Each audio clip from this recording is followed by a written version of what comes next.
Někdy v roce 83 jsme viděli s bráchou film Tajný závod.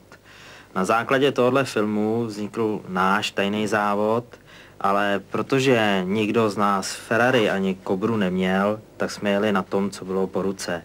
A po ruce byly stadiony. Oni už se jeli 11. ročník, účastnilo se ho 32 závodníků. Cílem tohoto závodu je start stanovený a cíl, a kdo se jak tam dostane, je jeho věc. Ta vzdálenost je zhruba 100 kilometrů. Důsledkem toho je, že každý jede jak o život a tím pádem předpisy se moc nedodržují.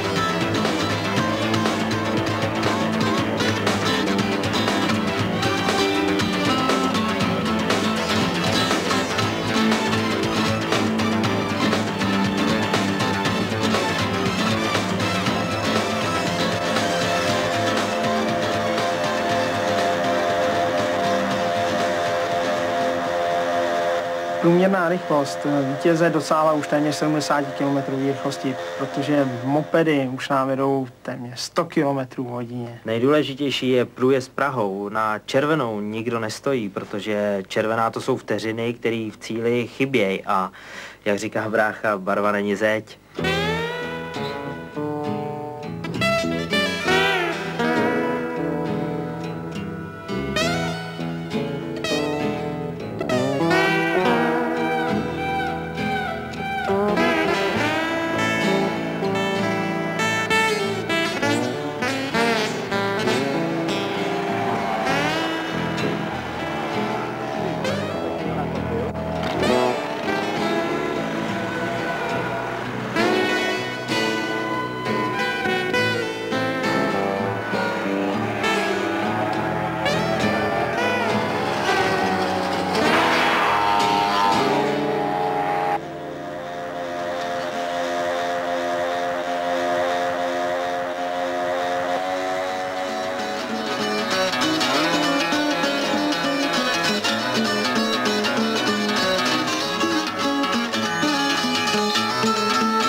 To bylo skvělý, tohle.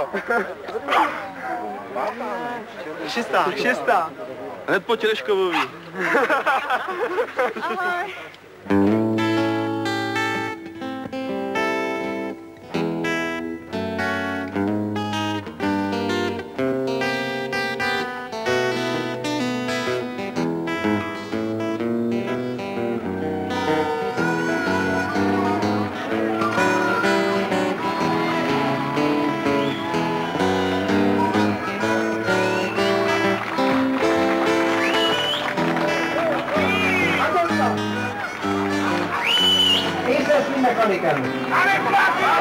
Už dneska začíná doba příprav, ladění, někdo si koupil 2 mopedy, staví z nich jeden závodní stroj.